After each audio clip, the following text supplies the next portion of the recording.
Hi, pipe smokers. This is the Paul Gilson YouTube channel. Paulgilson. And I'm Paul Gilson, aka Paul the Pipe God, in the outskirts of Rochester, New York, in the United States of America. Yes. And it is currently 5:45, 45 minutes after the hour, p.m., and it is dark outside. The temperature is 36 degrees Fahrenheit. It is cold, damp, and dark.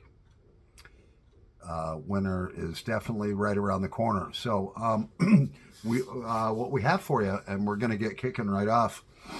By the way, today is Tuesday, November 15th. And I know that because it would be 2 for Tuesday. So cheers. Cheers. And also, my pipes and cigars calendar tells me it's the 15th, a Tuesday. Yeah. So let's kick right off with part 3 of my Kaywoodie collection, and some of my views on some of my research that most of it I forgot. Oh well. On how to date these things. So we're going to get rolling right here. I've already wasted 140 minutes, 1 minute and 40 seconds of your time. So Kaywoodie, back in 1957, came out with the 500 series and the 600 series.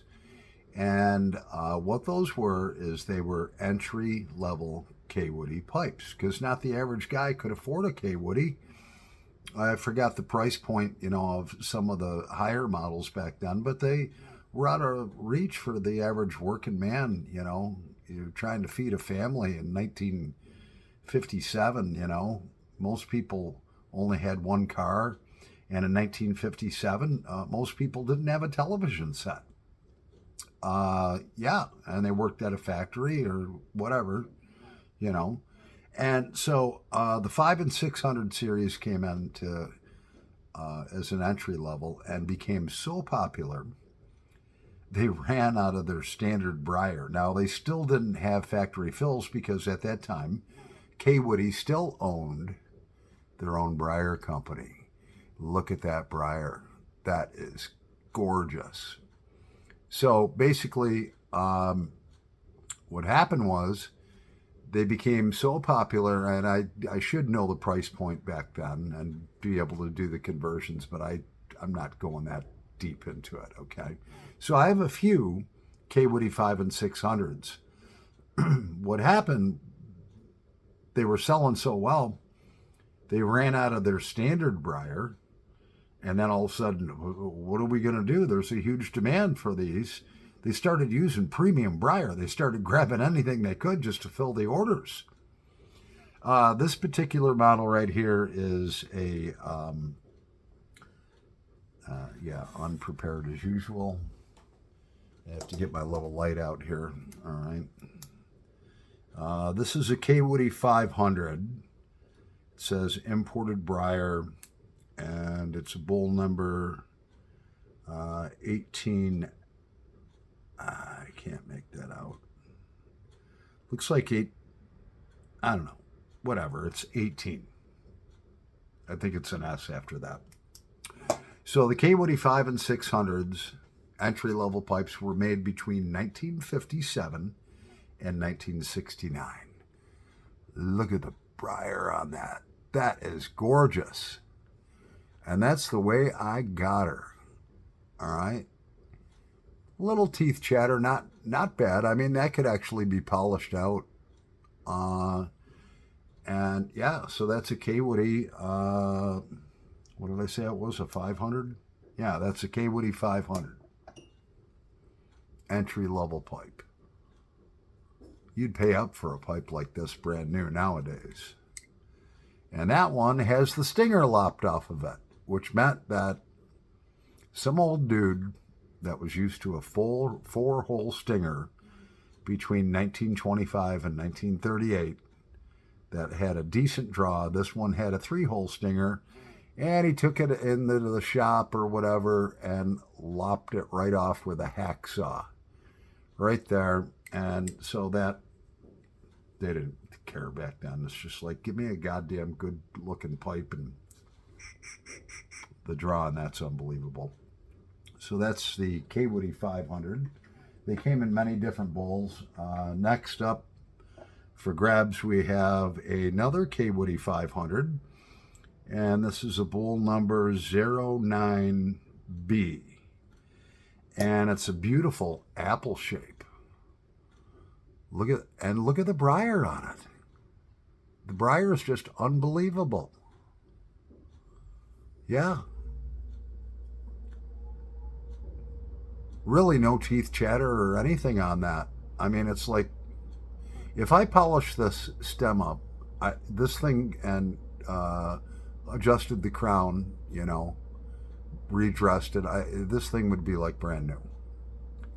So that's a Kaywoodie 500, and the stinger system on it, of course, is still intact, and it has 3 holes. Yeah.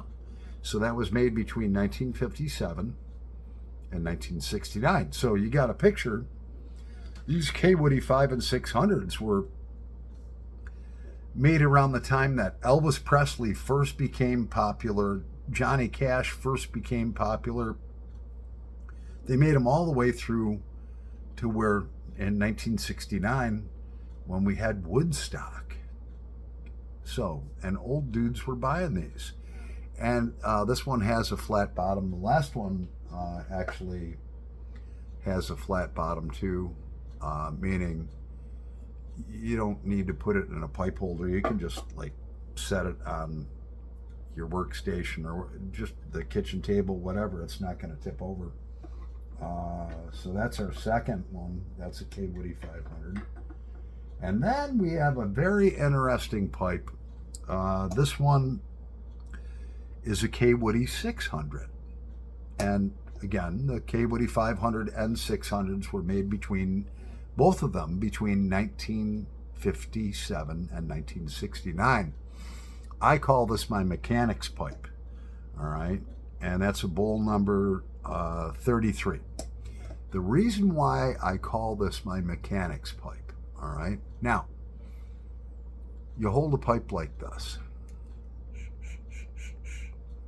All right, now if you look at this carefully, it's got beautiful briar, but on either side, there's grease marks. That's oil, dirt, and grease that is sunk into that pipe because somebody probably was a machinist, worked at a factory, their hands were getting dirty, they might have worked in a garage, a mechanic's garage. That's why I call that my mechanics pipe. All right, so all that oil and grease and dirt that was on the owner's hands, he didn't care, he just wanted to smoke his pipe. He didn't wash his hands to smoke his pipe. So you can see that, right? I mean, right there is totally clean briar. And then it goes over exactly where you would hold it. On either side, there's the thumbprint. There's the forefinger print coming across. That's my mechanics pipe. Yep. And that one is a great smoker. Again, these are all 3-hole stingers. That person didn't lop it off. But if this pipe could talk, I mean, can you imagine some dude working on cars in the 50s and 60s that were probably from the 40s and 50s and smoking his pipe? You can tell a lot about pipes and their owners. This one doesn't have really too many clench marks. You can see a little bottom tooth mark in there, just a little bit. Not that bad. That could actually be taken out. But I'm going to leave it like it is. I know where this pipe has been. Yeah. The evidence tells me so. I feel like Matlock. So anyways, the next one we have is another Kaywoodie 600. Bowl number 08. Again, this was made between 57 and 69. But look at the briar. The briar is absolutely gorgeous. Oh my God. I wish you could see that better. Look at that. Just unbelievable. This one here again. Very little. There's no teeth chatter on that. I mean, you can see, that somebody was clenching it, but not very tight. That could be polished out, but I'm not going to polish that out. The briar is superb. The crown is superb. Great bowl shape. All right. And that one, again, somebody took the ball off of it so they could get a better draw. They snapped that ball right off. Excuse me. The next one that we have for you is this one is another Kaywoodie 600, and it is a bowl number 05. Look at it. I mean, that's an entry-level Kaywoodie. No factory fills. Gorgeous. I mean, if you had the sunlight shining on that, I mean, look at that. That briar is on fire. There's bird's eye in it. I mean, a brand new pipe company could come out and make a pipe like this and charge $200, in my opinion. And here again, I went for quality, not quantity. There's no teeth chatter or anything in that. None. And let's see what the stinger is like. Yeah, everything's all intact.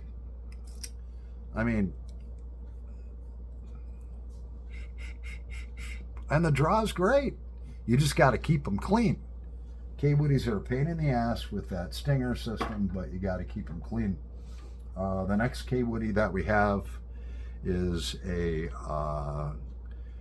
a Kaywoodie high bowl.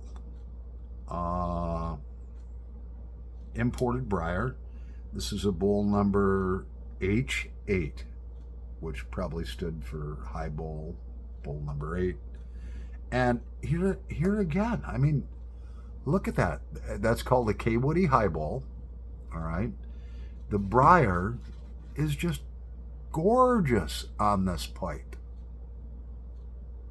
That you can pack a lot of tobacco in that high bowl. I mean, I don't have my calipers here, but that bowl's got to be that. I measured it at one time.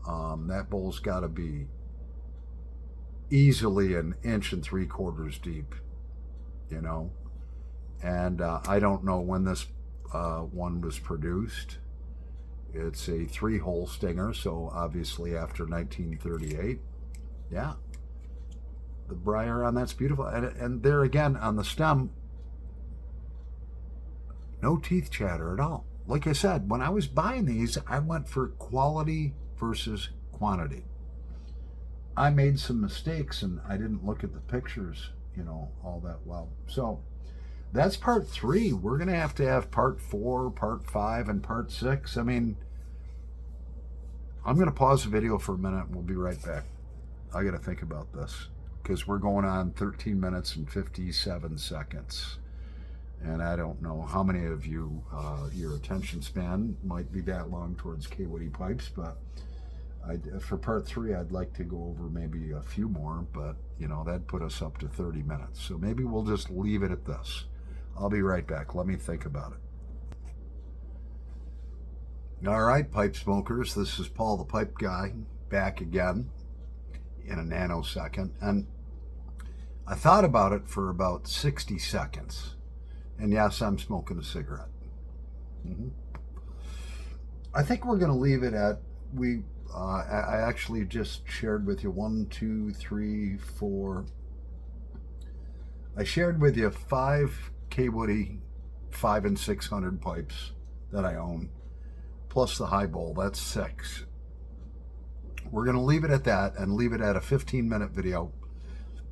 This concludes part 3 of how to date Kaywoodie pipes, and my collection. So I'm Paul the Pipe Guy, live from the outskirts of Rochester, New York. Yeah, if you like my channel, share it with your friends. Hit the little bell, subscribe to me, hit the reminder button so you see all of my videos and that. And so we're gonna leave it at 15 minutes, all right? And then we'll have part 4. My next video will be part 4. Fair enough. Paul the Pipe Guy, live from the outskirts of Rochester, New York, in the United States of America, loving life. I'm going to smoke a bowl of something right now. I don't know what yet, but it's going to be good. Anyways, over and out.